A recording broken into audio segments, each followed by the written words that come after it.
Hi everyone, welcome to the Dee-Brief with Dr. D. Real talk, real strategy, real leadership, one insight at a time. I'm your host, Dr. D, and this is your space for bold conversations, soul deep reflections, and truth that transforms.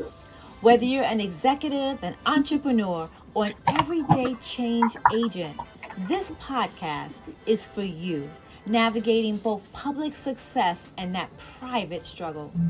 Each episode, we take a deep dive into emotional wellness, grief recovery, faith, leadership, and the tools you need to rise with clarity and with purpose.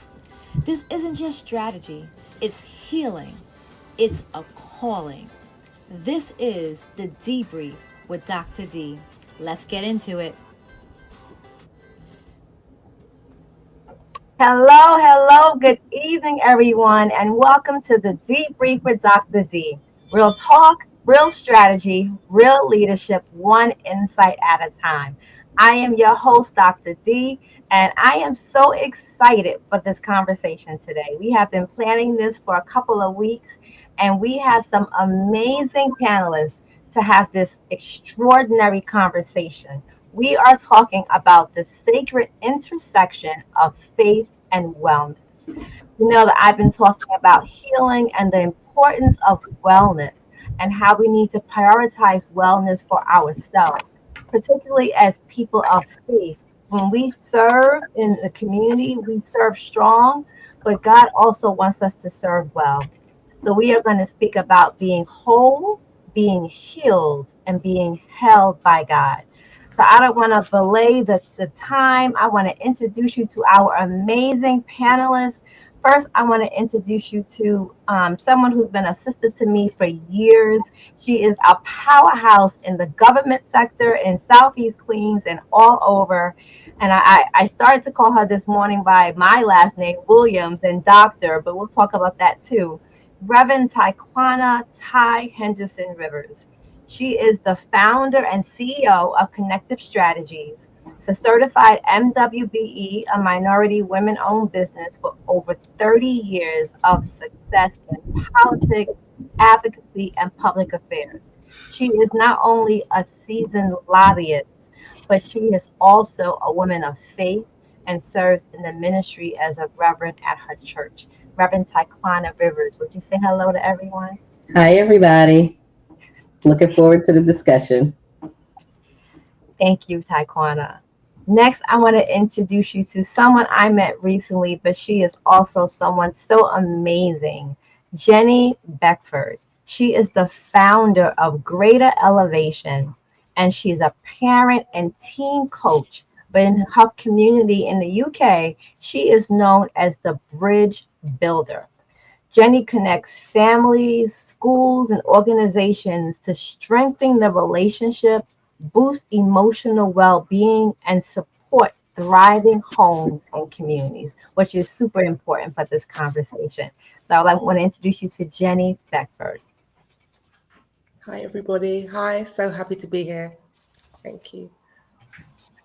And I want to also introduce you to an amazing person from the clinical space, Elijah Lee. She is a credentialized pastoral counselor, an ordained minister, an author, and the host of Elijah's Space podcast. She focuses on helping individuals navigate depression, anxiety, trauma, and she does this through biblically based principles. She has a heart for the brokenhearted and a background in both ministry and mental health, which we know is super, super important because she creates those safe spaces for people to process their pain as they gain clarity and walk in their purpose. Elijah Lee, welcome. Thank you. So excited to be here.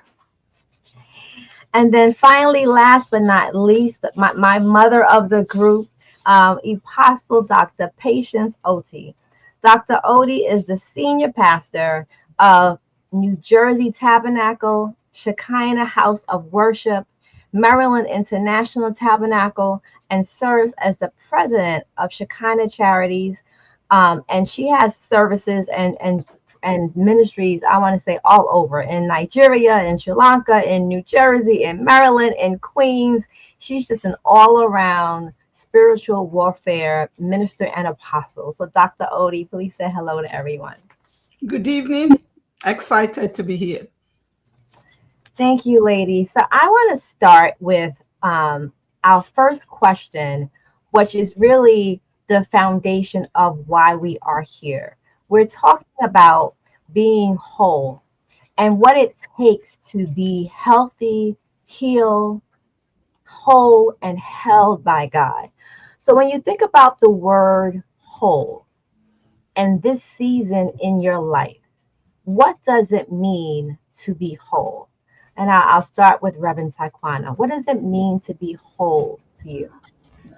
For me, particularly in this period of my life, um, wholeness was not something that I have had. And to be completely honest and transparent, it is still a very new concept for me to personally experience. And being whole means first being able to put God first. It is then putting yourself next, your family, your business, your community. And at various points in my life, my wholeness was compromised because I allowed other things to take that number one place. And so you can't be whole if you are a spiritual being and you have not put God first. And so even after putting God first, if you're not next in line, wholeness again will be something that will be a wonderful idea, but not something that you can speak to from experience because you've allowed all of these other things to take precedent in your life. And if you're not number two, a strong number two, you will not ever be whole. Oh, I love that. Putting yourself as number two. So God first. But then if you don't put yourself second, you will never be whole. I really like that. Elijah, from a clinical perspective, listening to what Reverend Taekwana said, what resonates with you? What does it mean to be whole in this stage of your life? So I see it as being whole from a multi-dimensional type of situation.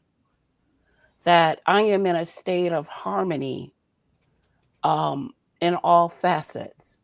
Mm. And so wholeness is something that, because nothing, we live in a fallen world, so nothing is going to be completely harmonious. But as long as my internal state is a state of being at peace, I'm not reacting to things the way I used to react from a broken place. If it's a state of me moving in such a manner that it's benefiting my emotional well-being and my physical health, my spiritual grounding, if it's making sure that I'm doing things in purpose with my work, if my relationships are authentic, if I'm seeing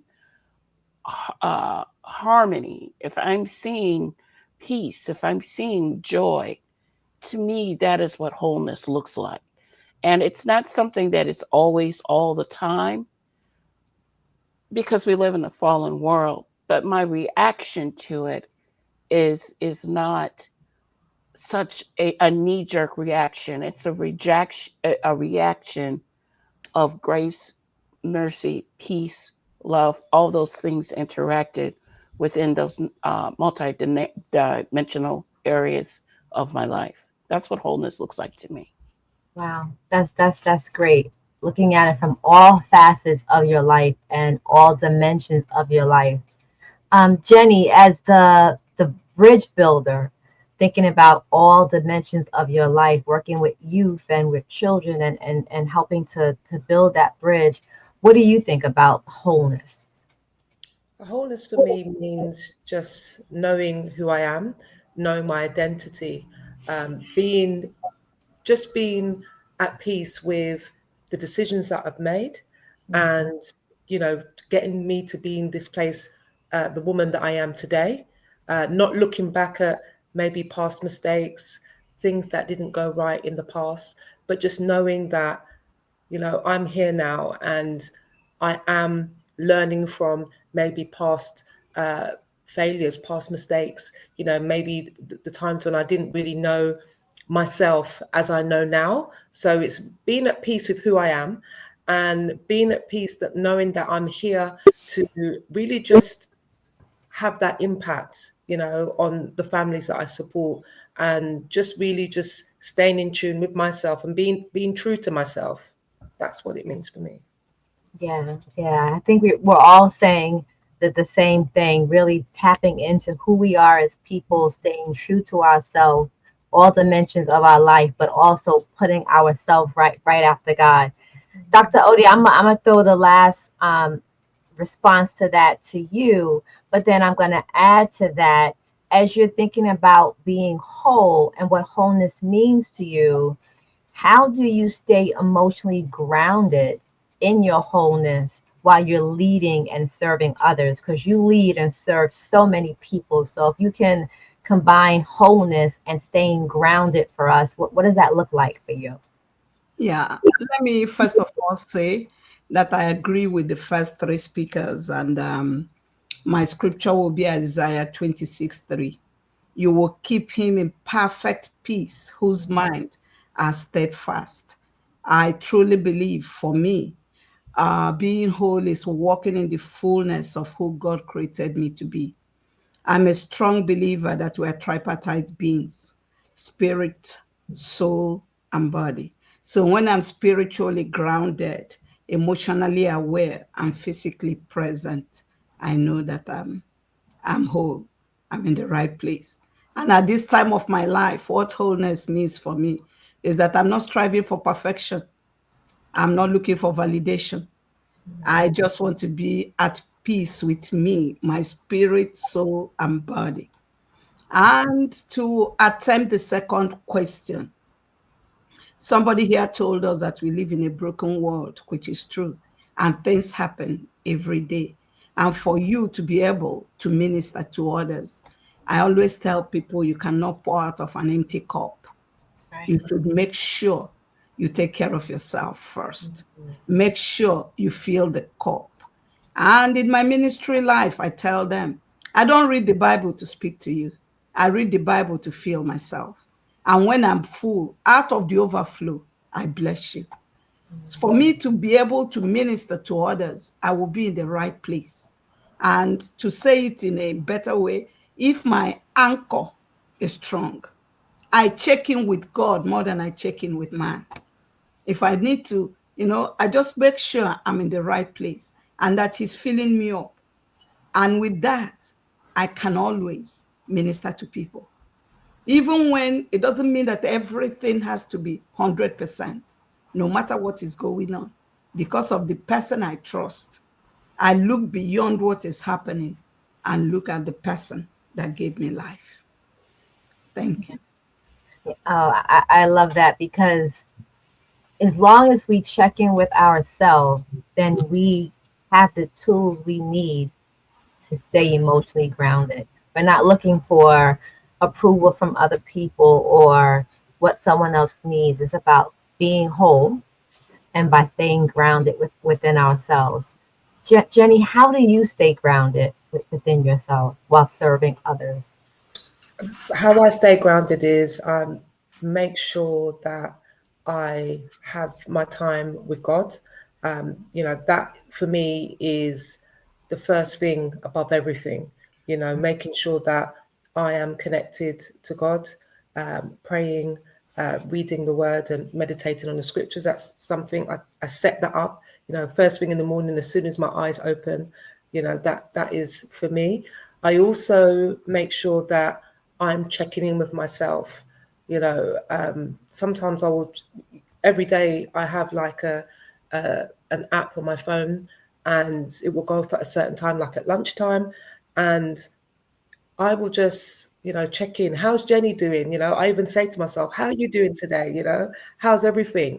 And just really sit with myself and just and at the beginning of the day and at the lunchtime and at the end of the day as well, just really go back to how I've been feeling, what has come up for me today as well. It's very important to tap into that, because where I'm serving others and I'm really supporting others and guiding them, it's very important that I don't neglect how my grounding and making sure that I'm staying connected to God, because He is my source and that's where I get my strength from. So that's something that I make sure I do in the morning, in the afternoon, and in the evening. Sometimes it's more than that, because I have group prayers that I attend with my church online. I have a sister group that I pray with as well, but I have my own personal time as well. So it's really making sure that, I'm staying connected to God, and not stepping out of alignment and not putting everything else. It's easy to get up in the morning and want to check your phone, want to check your emails. And that was something that I used to do before. I hold my hand up, but now it's God first and then I can serve afterwards. And that's how I keep myself grounded. Yeah. That's so important. And you mentioned about starting our day. So we're going to do a podcast about how we start our day, because it's so important. I used to do the same thing. Get up in the morning, first thing you do is look at your phone. And then I realized, and I told my family this, if I look at my phone the first thing in the morning, I'm putting everyone else's thoughts and opinions in my mind after having hopefully a peaceful state of rest. So is the first thing I want in my head what someone else is thinking? Or is the first thing I want in my head what God wants me to think, right? Or my relationship with God and my prayer, my meditation. So I've stopped that. Even looking at social media, you're looking at someone else's thoughts and you're putting that in your spirit first thing in the morning. So I'm trying to train myself not to do that and helping myself to stay grounded. Reverend Taekwana, when you think about that question, because sometimes as women, it is so hard to prioritize ourselves, to take care of ourselves when we are strong for everyone else, our family, our children, our spouses. But we feel like sometimes we're falling apart inside. What would you say to that woman? Jenny just gave advice about what to do first thing in the morning, but what about the woman, the person who's just, she's there, she's holding everyone else together, but you don't see that she's raveling inside. It is a difficult space. And I have been there time and time again. And I would love to be able to train myself to check in with myself first thing in the morning. But again, in true transparency fashion, most days I have to get up and look at my phone to see what day it is and what is on my schedule. I am a chronic workaholic. And so, honestly, most days when I wake up, I don't even know what day it is. So, I have to get up, I have to look and see what is on my schedule. But all of that can become overwhelming, because in looking at my schedule, it is, who do I need to take care of first today? And quite often, it's not me. But it's a work in progress. I've done some things this year that I have not done in the past. But throughout the day, I have to make sure that I am emotionally okay. Because if I am not emotionally okay, I am spilling into others' lives and what they depend on me for, and with my best intentions on helping and or servicing them. If I am not okay, my product is not okay, my advice and counsel is not okay, my attitude is not okay. And when you are pulled in several different directions at one time, it is very hard to constantly check in with yourself. Am I okay? But when you know that you are almost about to pour from an empty cup, or your cup has been empty, like, you cannot pour from an empty cup, but you will put yourself in knots trying to do so. And you have nothing else to give other than toxicity. You don't have anything else to give but garbage, because now you're getting rid of whatever is left in you. And so it's not necessarily the best place to be. I have very, very vivid memories of literally trying to make sure everybody was okay when I was dying, dying inside. And if it was not for the Lord Jesus Christ Himself appearing before me, asking me, who did I think I was? I would probably be dead today by trying to pour so much into everybody else and not take care of me. Because He's like, you're not me. You don't have to pretend to be me. You don't have to solve everybody's problems. That's my job.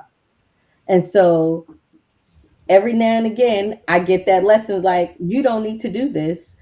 That person needs to fall on their knees for themselves. That person needs to seek me for themselves. And so once you are able to pull yourself back together, it is a place that you are careful to not hit back rock bottom. Thank you for your transparency, because I feel like you're telling my story. Because I'm telling you, and Dr. Oti, you know this, I would leave here at 6 o'clock in the morning, be in the office at 7, leave the office at 7, come home, pull up my computer, and my youngest son would say, Mommy, you just left work. Why are you working again? And sit in my living room until 12 o'clock at night working. And still now I do the same thing. I'll get up in the morning and come here and sit in front of this computer all day and tell myself to take a break. So we have to learn how to take care of ourselves. So I truly appreciate your honesty with that. And when you add being a woman of faith and serving in our house of ministry, a house of faith, it becomes even more and more difficult. So, Elijah, how can women of faith, listen to what Reverend Taekwana just said, how can we give ourselves permission to rest, permission to be still, and still be considered strong, or all the things that we do, but we have to find a way to give ourselves permission to rest. So there is a difference between surviving and thriving. Surviving is, we're going from place to place, or we're going from point to point, or we're checking off the list, or we're doing what we have to do. Thriving has to do with recognition that we are in partnership with Jesus Christ, that He has command of time, and whatever we do within the day, we surrender that to Him, trusting that what we cannot finish, what we cannot do, that He will do the rest for us. He will bring the people to us. He will restore what we feel like we need to do. See, many times we, even when it comes to ministry, He'll put something on our hearts to do. And when we put something on our hearts to do, we take it over. It's like it's His ministry. It's not our ministry. You know, it's our family is His family too. We're just stewarding what He's given us. And I think it's a shift in mindset, because a lot of times we take on things that we really shouldn't have to take on. Mhm. That part. We carry things that we shouldn't have to carry. The word says that His yoke isn't heavy. The word says that His burden is light, for us. And sometimes we have to do a trade, and give Him our sorrow in order to receive His joy. We Mhm. have to give Him our what is toiling for us, so that we can walk in the peace He's called us to walk in. And see, that's a constant thing. That's not something that's not a one and done thing, especially with the way, with the way times are now, because everything is electronic. There's a lot more ease when it comes to communication and doing things. And so, what I think was meant to not be so heavy for us, we say, oh, well, we can do this quicker or this quicker so we can take on more. And see, we are not machines. God did not create us to be machines. Right. So, one of the biggest things that you can do is you have to be intentional, because if you're going to go from surviving to thriving, you have to be intentional. You have to be moved in purpose. And if it gets to a place of being intentional about putting, during certain times, just doing a pause, and whatever that pause looks like, getting away from your computer, getting away from your phone, whatever that pause looks like, that's how you move. And taking that time to do whatever that you need to do that is meaningful to you at that time, whether it be spending time in the Word, whether it be spending time with your family, all of those things. See, all of those things matter. The Lord did not, it says in His Word that He wants us to enjoy life. It doesn't say He wants us to just go through life. And I have to believe, just like most of us probably do, that when it comes to living life more abundantly, that's what Christ said. He said He wants us to live an abundant life. It's not going from task to task. It's not going from role to role. It's going from a place of where we are enjoying the life He has given us here on this earth. So there's a lot I could say on this topic, as you can see, but I know that I only have a certain amount of time, so I want to respect the other panelists and your time. But I think the first thing to consider is being intentional about what brings you joy and slowly bringing that into your life, because those are steps you can take in order to go from a place of surviving to thriving. Yeah.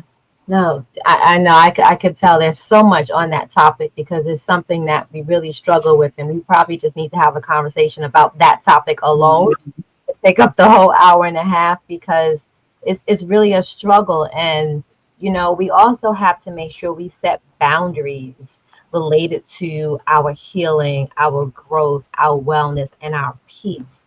And Dr. Oti, I know in the beginning you said at this point in your life, you're not looking to please anyone. You're checking in with where you are with God. So help us out here. How have you established boundaries in this situation of your life to make sure that you are in your ministry, you're leading, you're serving strong, but you're also taking care of yourself first? What boundaries have you set?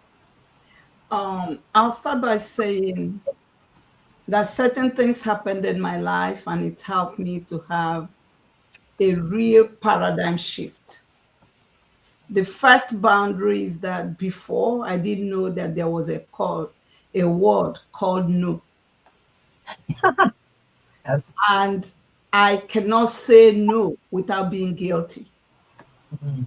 And I did not realize that no is a complete sentence. That's one thing that has helped me. That if I know I can't do it, or I can't do it comfortably, and I'll be doing it and complaining, I'd rather say no. Right. That has helped me. Another thing is understanding. Now that I know that Jesus is the bread of life, not me, I will stop tearing myself apart to feed everybody. I'm not the bread. It's Jesus that is the bread of life. So I'll be able to know what I can carry at any particular time and what I cannot carry. And it helps me to set boundaries. So, and I look at boundaries as it's not, I don't look at it as something terrible, something bad. It protects me. And in the long run, it may even be a blessing to those around me. Amen. I love that. Yes, boundaries. And no is a complete sentence. Yes. And we don't have to feel guilty when we say no, because I like Taekwana had mentioned, I've struggled with that, saying no, helping everyone, and feeling like I'm not doing what I'm supposed to do. And I think there's a part of being able to forgive ourselves and forgive others, and letting that play a part in our journey of wholeness. Because when we say no and we feel guilty, sometimes we feel like we have to forgive ourselves. So Jenny, I'm going to give you this question. What role does forgiveness of others or yourself play in your journey to wholeness? Okay, so just on the back of what Dr. Oti stated, I too had struggled with setting the boundaries and using that word no, doing things that I didn't really want to do, but felt bad that I'd be letting people down. But really, I'm letting myself down because I'm not being honest and true to myself. And I mean, just looking back at my journey, even in terms of what I do today with the families, the parents, and the teenagers, me supporting, especially the parents, I had to look at myself a few years ago because my relationship with my daughters was not perfect, and I wasn't that parent that I felt that I needed to be, and I carried that for quite some time. I think especially as I became a single mother, and never thought that I would be in that position. So it brought up a lot of guilt for me in terms of forgiving myself, and then also looking back and forgiving my children's father, because the relationship had come to an end, and I built up a lot of resentment with him as well. So my journey of becoming whole is I had to really just release and forgive him. And, I spoke to him about how I felt, and, asked him to forgive me because the way that I was painting him in that picture, because when I look back, we were really young, and then had to look at myself and say, look, you was a parent, there wasn't a manual, and as far as you was concerned, that was the best that you could do at the time. So it's really, when I look back and I really did the inner work and I really got connected with God, it's really helped me in terms of even supporting families and letting them know my story, that I had to just forgive myself and say, look, we can't keep looking at the past, because what would happen is the past would, shouldn't define my future. And this is something that I tell a lot of the parents as well. So yeah, just coming back to your question, I really had to strip away those layers and had to really dig deep and looking at what is it, why do you keep blaming yourself, what's going on here. But I got to that, and I can now say today that I'm free from having that guilt, because I know that if I'm standing with God, me having this guilt, I'm really just making this journey, me not being able to be connected with God when I just can't forgive myself, it's really just making that distance with that relationship. So I had to really just work on myself and just look forward and really just partner with God to help me to forgive myself and to let go. Yeah, no, thank you. And thank you for your transparency, everyone, for sharing part of your journey, because that's what we want to talk about. And that's a good segue, because I want to shift gears a little bit. We're all women of faith. And I know sometimes when it comes to faith and our feelings, there can be some tension, and there can be some discord with, am I acting in my feelings, which are very real and relevant to me, and how does this impact my faith, and navigating that tension, especially when we're hurting, right? When something's happening to us, whether it's church hurt or family or trauma, it can be difficult. So how do you navigate, and anyone feel free to answer this question, the tension between faith and feelings when you're hurting? Is there a tug of war there for you all when you're thinking about the faith and what God wants me to do versus what I feel in my flesh and how to navigate that? Taekwondo? So I have come to realize that if I rely solely on my feelings and transparency, I'm going straight to hell in a handbasket. And so I am very conscious in how I am moving when I am presented with, I can do this and rely on God to take care of it, whether it's good or bad. Or I can act in my feelings and try to take care of it, try to get back at people, be unforgiving. Mhm. And honestly, I have really looked at myself and said, God has been so merciful to me and my sinful flesh that I can't withhold forgiveness. I've learned the difference between forgiveness and reconciliation. Yeah. And once you are able to recognize the two, that they are two different things, forgiveness is a complete sentence, full stop. It does not mean that you now have free reign to go and reoffend me, to reuse me, to hurt my feelings. I am forgiving you and I'm going to let you walk right out the door. But as it pertains to my faith, I have, the older I get, the more comfortable I am just resting into it and tapping in before I move, because I am so sensitive for the most part to the Holy Spirit. I don't want to offend the Holy Spirit. I don't want to jeopardize my blessings. And I want to make sure that I'm not going to hell in the handbasket, being vindictive and being the person who I was, and really looking into the person who I am now and making sure I'm moving who I am today and not who I was in an unhealthy and an unhealed state. Yeah, I agree. Definitely having to have that delicate balance and understanding my feelings, but what am I doing in my faith? And for me, I feel like most times I'm too afraid of God and what would happen if I do something. So I lean towards that and trying to walk in my faith other than my feelings. And anyone else want to tackle that question? I want to say something about the paradox of Christianity, Yes. which means what people will consider common sense. The Bible tells you to do it the other way. You don't like my face, I'll still be praying for you. You slap me on this side, I turn the other cheek. You go to Romans 12:21, it will tell you overcome evil with good. So talking about my feeling, it's not easy to do it.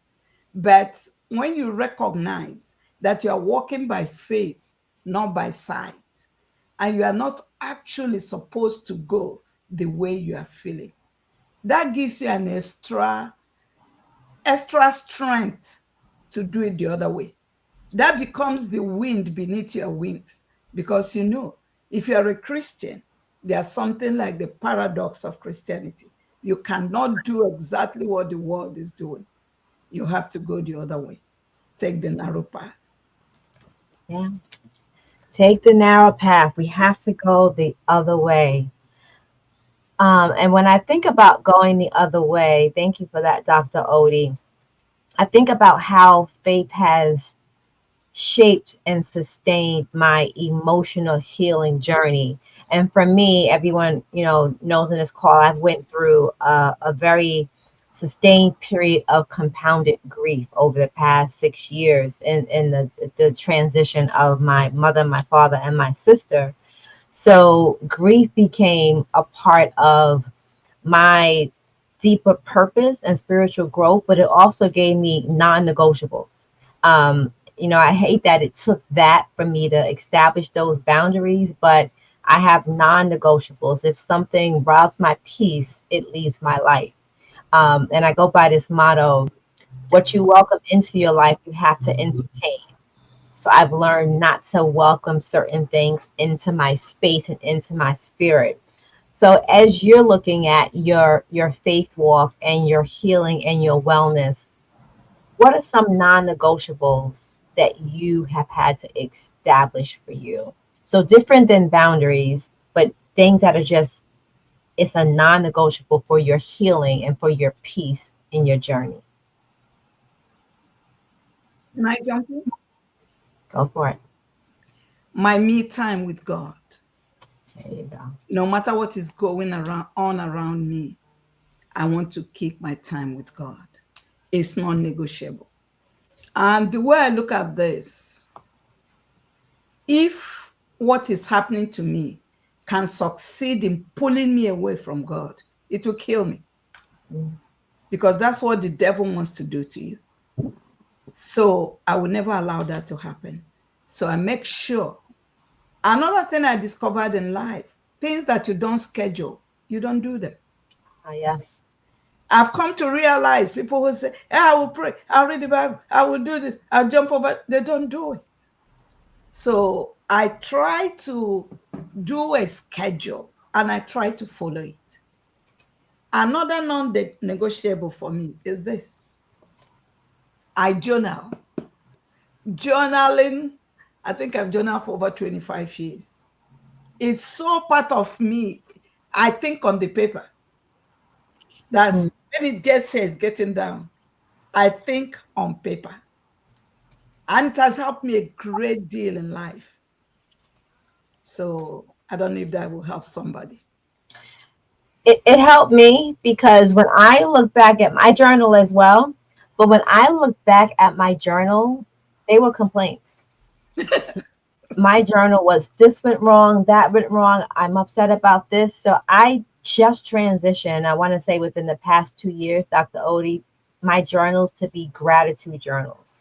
And I forced myself to only write down things that I'm grateful for, or if I see myself teetering into the complaints, I'll stop and try to remember that promise I made to myself for a gratitude journal. So that helped me. Does anyone else journal, and how does that help you in your wellness and your spirituality and your faith? Yeah, I journal. That's a practice that I do regularly. And it's really helped me in terms of, just looking back to how God has really helped me to just overcome, how I was showing up, as I said before, as a parent, the guilt, and just really being grateful, and just listing down all the things, similar to both of you ladies, the gratitude, just being really grateful.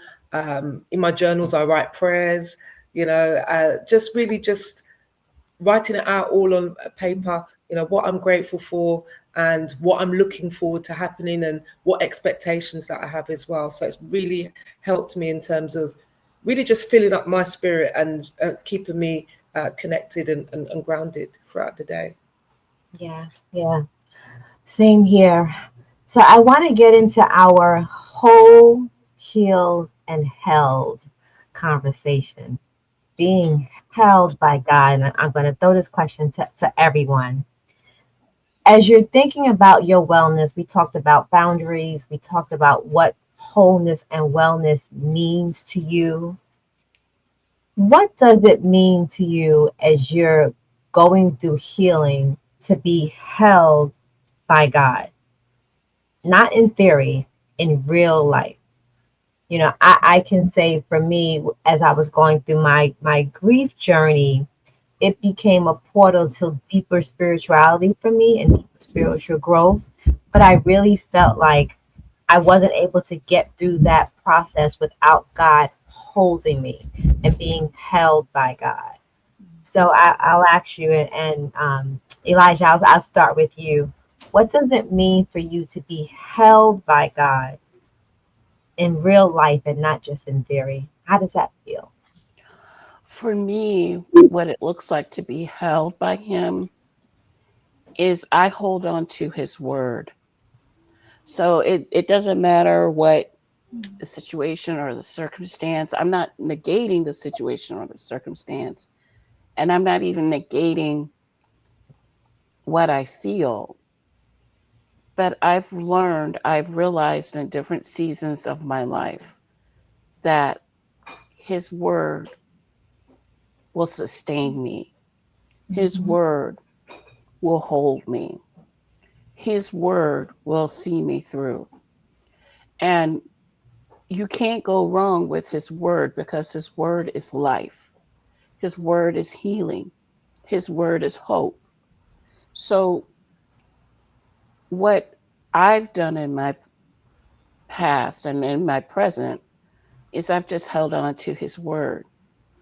And there have been times in my life where I've had to I faced different forks in the road, you know, and I had to choose. And it was easier to choose the other road. It was easier to do that looking back. But I've never regretted always choosing Him, despite what it looks like, because He's always proven Himself to me. Mhm. And it takes you to another place in your faith when you go through those journeys.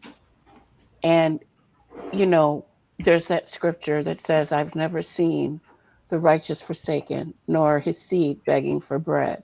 Yes. And even in times where I have experienced wilderness, desert, and even some times where things were lacking in my life, God has never not shown up. And a lot of it is because I held on to His word. Sometimes when you pray and you're going through those trials, it seems like He is so far away, Yeah. or you just can't hear His voice, or you just can't feel His presence, or you can't, you feel like it's empty. And those are the times you have to make the choice. And I think as a result of that, that's what has helped me is His word. Yeah. Yeah. Making that choice. Thank you for that, because I know I had to make that choice to let God hold me and not try to do everything. Dr. Oti, what about you? What does it mean to be held by God in real life? Um, it will be Deuteronomy 33:27. The eternal God is your refuge, and underneath are His everlasting arms. Mm. When you have that understanding, for me, being held by God is not about answers. I may not see answers, but it's about presence. I will, once I have that peace of God in me, I know that He's there. He's holding me up. The answers may not come as quickly as I want them, but just knowing His presence. My sister Elisha said a lot about the word. I'm a woman of the word. I believe the word. I read the word. I walk the word. Just having that scripture that underneath me are His hands, which means no matter which way I fall, He will hold me up. No matter how I tumble, I will land on all fours. So that's the way I look at it. Yeah. And it's amazing how we're all saying the same thing in a different way. Reverend Ty, how are you held by God? So if you will just allow me a moment, I have to tell the story.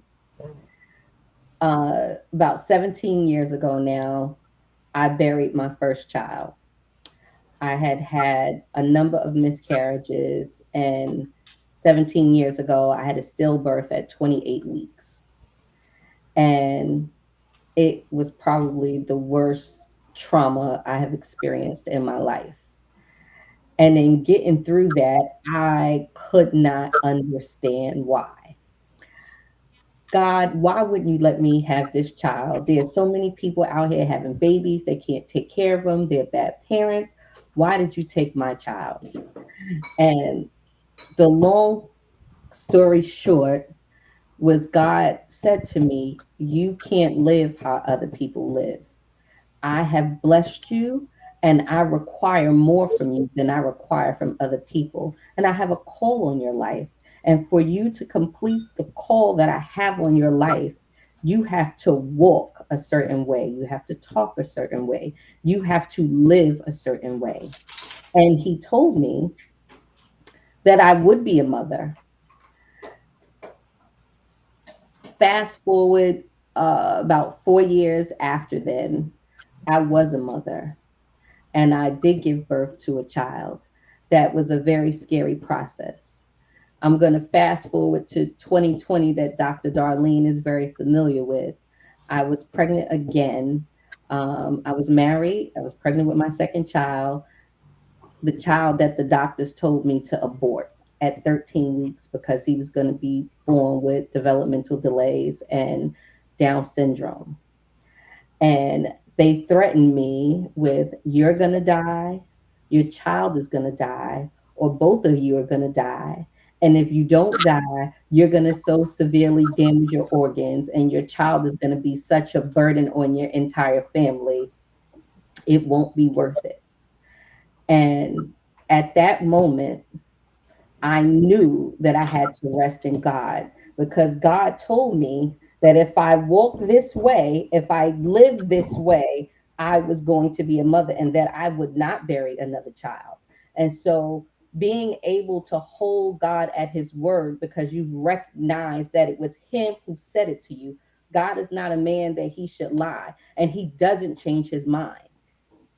For me, being held is me trusting what he said to me.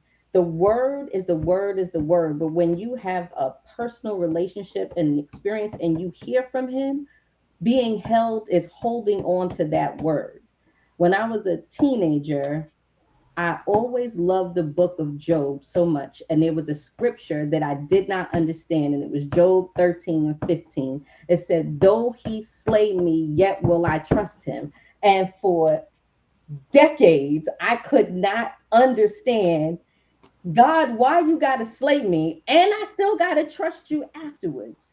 Until I lived it and I experienced it, it showed me how to trust after the slay. It showed me that I can trust him through the slay and because of the slay, because he is still God. And so that, I had to tell the story so you understood exactly where I was coming from and how personal it was to me. Once he told me, you're going to have a child, you're going to be a mother, but you're going to do it this way in decency and in order, and you're going to be married. That somebody unmarried could have a child and have a beautiful child, a blessed child, a healthy childhood. That was not my walk. My walk was different.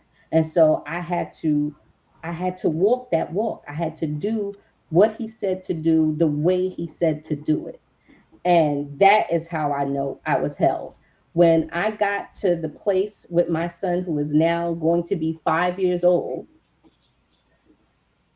I could say, whatever God does, whatever he decides, if he decides to take my life, it is well with my soul. If he decides to take this child's life, it is well with my soul. That was the only way I could get through that, because I knew God did not lie to me and he would not do that to me again, because he told me A plus B equals C, and I followed that formula.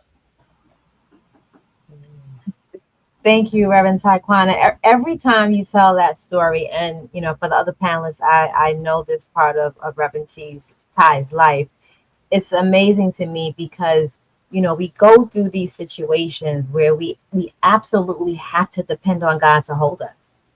And we have to recognize us, and your ability to go through that and recognize God holding you, and now living your life and sharing that story with so many people. I don't know if you realize how many people you are helping every time you talk about your journey. And Jojo is such an amazing little boy. Mm-hmm. He is a testament of faith, of love, and of light. So thank you for sharing that. Jenny, being held by God. Wow. Thank you for sharing that. That was a testimony. Thank you for sharing that, Dr. Tuan. That was amazing. For me, it just really brought up a period of time in my life. I think I shared this with you, Dr. D, when we spoke about 2 years ago, when I was admitted to the hospital because I had some problems with my stomach, was bleeding, didn't know what was going on. And they said that they would need to do a scan to see if there was a tumor. But the way they were saying it, they just said, we're just going to do a little check, you know. And I said, what is it you're checking for? We need to see if you've got a tumor. I said, do you mean cancer? Well, you know. And I remember them saying that to me. And they had booked me in for a scan. And, you know, I was holding on to the word. I was, you know, God, I know, God, you're gonna get me through. You're gonna get me through, you know. And I was really just doing my best to block everything out, you know, praying, had people praying for me. And I had the scan, and they came back and said it was fine. And then a week later, they said, oh, we've made a mistake. We can see something, a shadow, but we don't know what it is. So from that moment on, I said, right, I am really going to just go. I'm just going to really just get even stronger connected with God. So I was using Isaiah 53:5. And that became I was praying, but that became my anchor, my affirmation. By his stripes we are healed. I don't want to listen to anything else. By his stripes we are healed. The woman rang, she said, oh, we saw a shadow. Are you losing weight? I said, listen, just put me in for the scan, because by his stripes we are healed. She said, I don't understand. I said, it's fine. I'm fine, but you can do the scan again. But I'm telling you, by his stripes we are healed. And I kept saying that every day, every night, every day, every night. And by the time we had the scan, I went into the scan and I asked the doctor to take a picture. And I think he thought I was crazy. I said, take a picture, because this needs to be my testimony. I need to go back and let people know. And we got the results back. They said, we still have to do another test. We have to do a camera test. I said, that's fine. By his stripes we are healed. And I got in there. We went to do the test. And I remember that day because they had some music on. And I said to the doctor, turn the music up, because, you know, I just want to get this over and done with. He said, oh, I like you. Your spirit is very, very nice. It's good. He said, anyway, I'm telling you, we can't see, there's no cancer. There is no cancer. And I said, I know there's no cancer, because God, he has never let me down. And it just led me to think about, sometimes, you know, people are worrying about what they get, you know, how much money they haven't got, what, you know, their bills and their debts. And at that time, no amount of money could help me. Nothing like that could help me. But I had to stand on his word. And I did. And yeah, that really just gave me that thought that that anchor, he really held me, because I held on to his word. Yeah. And you held on to your faith. You held on to your faith in God, what you believed, and you wouldn't let anything sway you from that. These are such amazing testimonies. We have about 20 minutes left, so I want to make sure we continue to touch on the meat. So just thank you all for being so transparent and sharing your journey. I know our listeners are really getting so much information, and I'm sure that there's someone that can relate to every story that we have shared in our journey. Staying on faith and looking at emotional survival and emotional wellness and the difference between the two. I know when I went through my grief journey, and I'll tell a little bit about that, my father, Reverend Brown, had an illness, and he passed away after suffering for a couple of years in July of 2019. My mother was fine, so we thought, but if they were alive today, they would be married 60 years and 80 years old. So her getting sick a year after he passed, a year to the date, made us believe that she probably was hiding her pain. And she became ill in June, and very quickly, by that September, the doctors told us that she would not make it, and she passed that January. And then my only sibling passed away last February, a year later. And many don't know, but they're going to know now. last October, the doctors gave me up and told me that I wasn't going to make it, but I'm still here. So we know the devil is a liar. I tell that story to talk about how I went from emotional survival to emotional wellness. I felt like I was just surviving. I think someone, maybe Dr. Oti was you, that said there's a difference between surviving and thriving. And I had to shift my perspective and focus on wellness. When you think about emotional survival and emotional wellness, and anyone jump in, what's the difference to you, and what advice would you give our listeners to get to the point of wellness for the emotional state versus just surviving? I would probably say stop carrying other people's trauma. Carrying their trauma and their drama in your everyday life makes your whole being burdened by something that you wasn't ordained to carry. And we get into this mindset of service and helping and seeing other people go through, and then we take all of that on our own, and it doesn't provide an environment for us to thrive, for us to be whole, for us to be emotionally well, because we are taking in somebody else's sickness. And so I would definitely exercise the use of boundaries. Everything that has been said on this call is like a how to book. Yeah. No is a whole sentence, and really putting yourself first after God. And that, I think, is a good recipe for emotional wellness. And it is most certainly easier said than done when you have people that rely on you and they're used to being able to pick up the phone, talk your ear off for hours. You show up, you're dropping what you have to do for you, what you got to do for your business, for your job, your family. And that's just not healthy, because you are literally giving a limited amount of time that you have away, making sure somebody else is well, and you're not checking in and giving yourself equal or more time. Right. Yeah. Yeah. Thank you. Anyone else? Emotional survival and emotional wellness.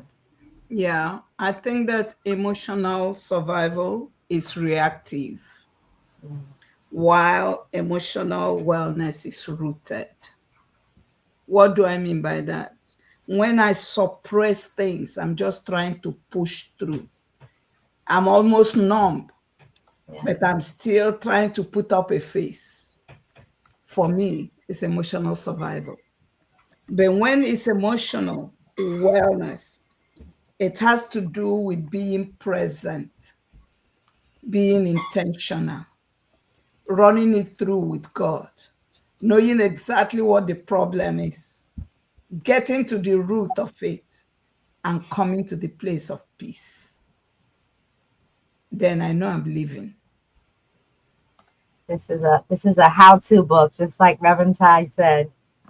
Elijah, emotional survival versus wellness, and then we'll go to Jenny, and then we're going to do our last question. When I look at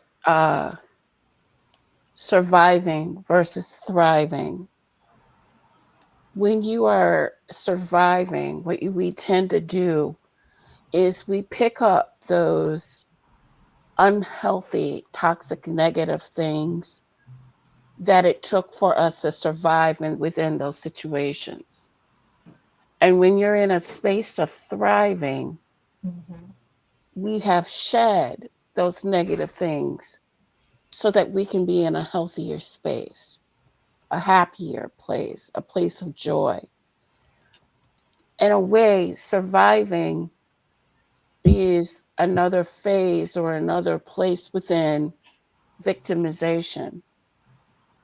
And thriving is taking what has happened and choosing to do the hard work, processing those emotions, acknowledging that that happened, surrendering the grief, surrendering the pain, and allowing yourself that space and time to heal so that you can become more resilient and whole in the next phase of your life, so that you don't continue the cycle of what happened with that other situation, circumstance, or person within the other relationships and connections you have within your present life.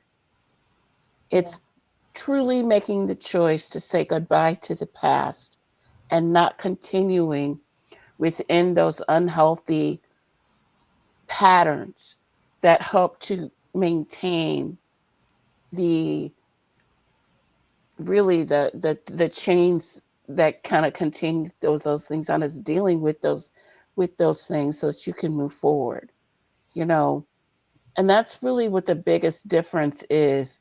You use survivor. I say surviving to thriving quite a bit, because that's what I do with my practice and when I talk with people. So I flow that way. So, but that's the biggest thing I think when it comes to emotional wellness, is really being able and willing to do the work.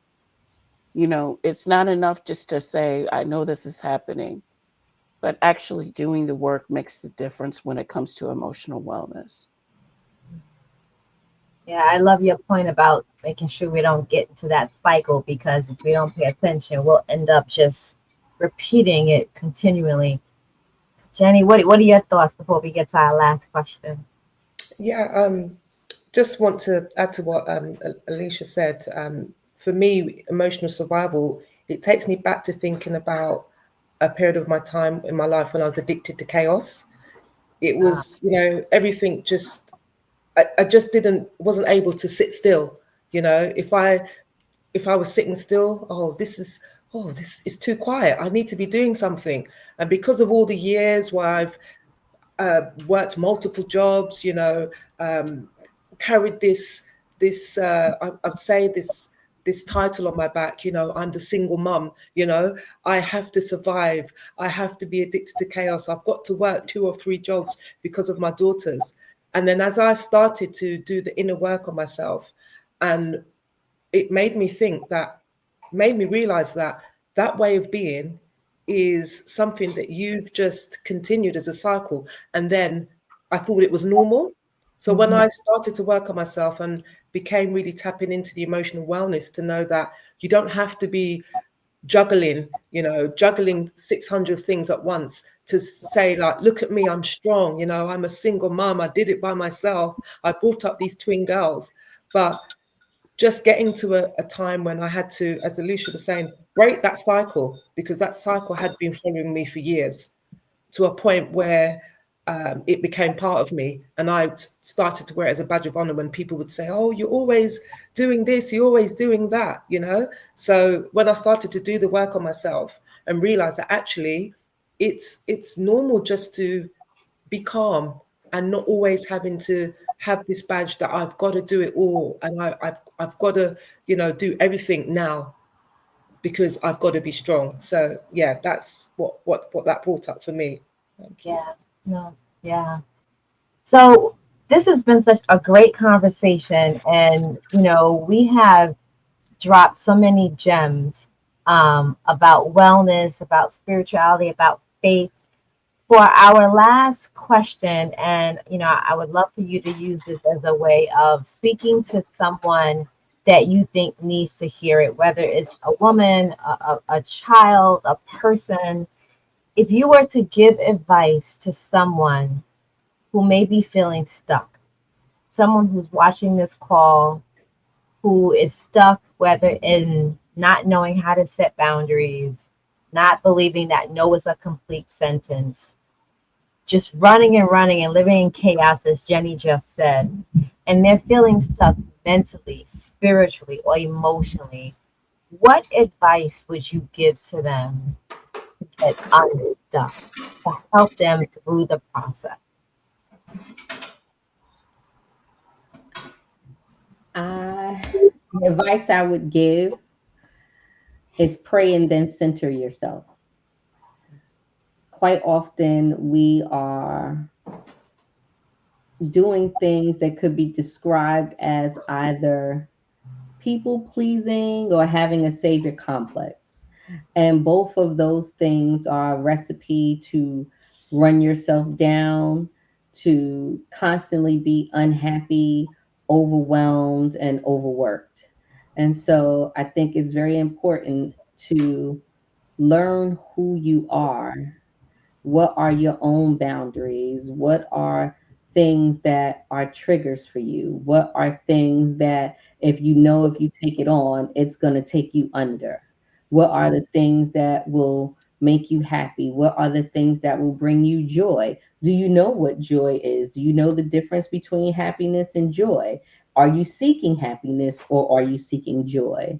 And I think if you spend some time with yourself and with God seeking the answers to those questions, it will open up an entire world of healing, of forgiveness, and of boundaries that you just didn't know existed.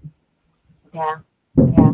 Difference between joy and happiness. That's a whole nother conversation as well, as well. Elijah? I would say focus on the small things, because a lot of times when you're feeling stuck, you're looking at the big picture. So maybe focus on what small changes you can make. And then I also would say celebrate the small wins. Mm-hmm. So, because in the small things, you start to see the big changes. So, that's one big thing that I would say.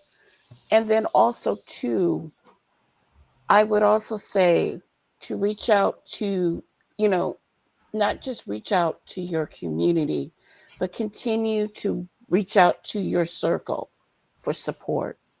You know, call your girlfriend up, or your church community, or whomever that you need to, and ask them to pray with you. Spend time, doing some things. And then a third thing I would mention is trying to do things in balance, right? Because a lot of times when we're feeling stuck, we get caught up in this. We get in, funnel. It's like we're so focused on this one thing, where life is multidimensional. There's so much in our life, right? So try to kind of do things within balance. So that way you're accepting and seeing that life is just not in that one thing that you're feeling stuck in. So those are some of the things I would mention to someone who's kind of feeling stuck, in some things I've done in order to help me feel unstuck. And the Yeah, reason why you want to celebrate the wins is because you want to look at it and you can want to realize and see, hey, I'm not doing as bad as what I thought I was, or I was in that situation, but I'm not in that situation anymore. And the small things lead to the big changes that we're looking for. So those are the things I would say. yeah. I just wanted to amend my answer because this was something that has been sticking with me all night that I've been meaning to get out. Go ahead. We have to stop striving for perfection and Oh, strive for excellence instead. And there is a difference between excellence and perfection. Striving for perfection will get you into an early grave. But when you do things in the spirit of excellence and you're striving to be excellent for you, then it changes the dynamic, the energy you put in it, and what you get out of it. yeah. Thank you for adding that, because someone told me that recently. Like my videos for my content, I would record it 100 times before you see it, trying to make it perfect. And someone said to me, just put it out there. Like, I'm the only one who cares that is not perfect. So we have to strive for excellence. I love that, Reverend Ty. Thank you, instead of perfection. So two more, Dr. Oti and Jenny. Person advice to someone who's feeling stuck emotionally, spiritually, physically, mentally. What advice would you give them? Number one, I'll remind you that you're not God. Mhm. Simple as I'll that. let you know that you are a work in progress. And if you will accept it, you are not finished. You are not a finished product. If you ask an artist his best work, he'll tell you the next one. Because from the experiences, what you are going through, you bring out the better you. And I'll tell you to begin to dance for the audience of one man. You know, when you are walking around trying to please the whole world, you'll be there stuck. But when you have a relationship with God and it's to Him you live, that brings out a better you. And a number of people are stuck because they're in deep competition with everybody around them. But the only person you should compete with is the person you see in the mirror. That's right. Right? Yeah. We are not here for comparative study. I believe Isaiah 40:26 said that God put all the host of stars you see in the orbit. He knows all of them by name. By the power of his might, not one of them felleth. He knows everybody by name. He knows my address. I can't be trying to please you and please the other person. I'm in trouble. Just recognize who you are and remember that it's before God you stand and live. You'll do better and you'll come out. Thank you. Such great advice. Oh my goodness. We're going to have to make sure we document all of these gems that we're putting out there. All right, Jenny, take us home. Wow. A lot of the ladies have said a lot of things. Yes, that I definitely agree with. First thing that comes to mind for me is I want to say this to a woman, to learn to trust yourself more. Because a lot of us women, we seek external validation. Yeah. Even when we've prayed to God and God's given us the answer, we'll get on the phone to this person, that person, that person. And I know in the Bible it says we need to seek counsel. But sometimes you know what you need to do. You know what step you need to take. So learn to trust yourself. Build up your confidence with yourself. And also add into that, make sure that you, if you say you're going to do something for yourself, make sure you do it. Because what starts to happen is you start to lose confidence within yourself. This is why some women don't have that confidence. They say that they're going to do something, and then when it comes round, they'll talk themselves out of it and they don't move forward. So speaking from experience, that was something that I used to do, have these great ideas and then just dismiss it. Or what I would do is go and speak to somebody else, and then I would allow that person, what they've said to me, external validation again. Yeah, you're right. That doesn't sound good. Somebody else is doing that. But it's about owning it. Even when somebody says to you, that doesn't sound like maybe a good choice. If you know that this is something that you want to do and you've prayed to God, go ahead with it, and just ask God just to put you on the right path, to order your steps, as it says in the word. So it's about really just becoming more confident with who you are as a woman. And as Dr. Oti said, comparison is a thief of joy. If we're here to compare each other, looking on social media, doing this, when all that glitters is not always gold on social media. I say this to a lot of the women, parents that I speak to, and the young people especially. Don't take that at face value. You can be who you want to be, and just really just let go of people's expectations as well. It may be difficult. You may say, oh, it's easy for her to say, but believe me, I have come to that point in my life that I'm at peace with myself and who I am, because God is within me, and I will not fail if God is within me. No, absolutely. And I would just add to that, we're all talking about joy. So I encourage you, if you have a minute, those listening, go on my website and download From Broken to Bold, 7 Healing Truths to Reclaim Your Joy. We're all talking about reclaiming your joy and getting your joy. It's so important. Thank you so much. This has been such an amazing conversation. Reverend Ty, Elijah, Jenny, Dr. Oti, you have really sewed into the lives of our listeners. I appreciate you taking the time to talk with us this evening and for sharing your journey and your testimony and being so transparent. We have to do this again. Is there anything anyone would like to say before we sign off? This was a lot of fun. Let's do it again. Yeah, I really could go on a few more hours, but I know we can't. I know. Well, thank you, everyone. This has been the Dee-Brief with Dr. D. Real talk, real strategy, real leadership, one insight at a time. I hope you've gotten something out of this broadcast tonight. Share it with someone and listen to it again and again and again. Thank you, ladies. Stay on for me. Don't go anywhere. We're going to play the extra. Take care, everyone. Thank you. Well, thank you for joining me today on the Dee-Brief with Dr. D. If this episode spoke to your heart, share it with someone who needs a word of hope and clarity. Don't forget to subscribe, leave a review, and connect with our social media community.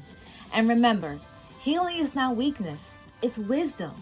You don't have to lead on empty. You don't have to rise alone. You were built to lead, to heal, and to thrive from the inside out. Until next time, lead well, heal deep, and walk boldly. This is Dr. D signing off.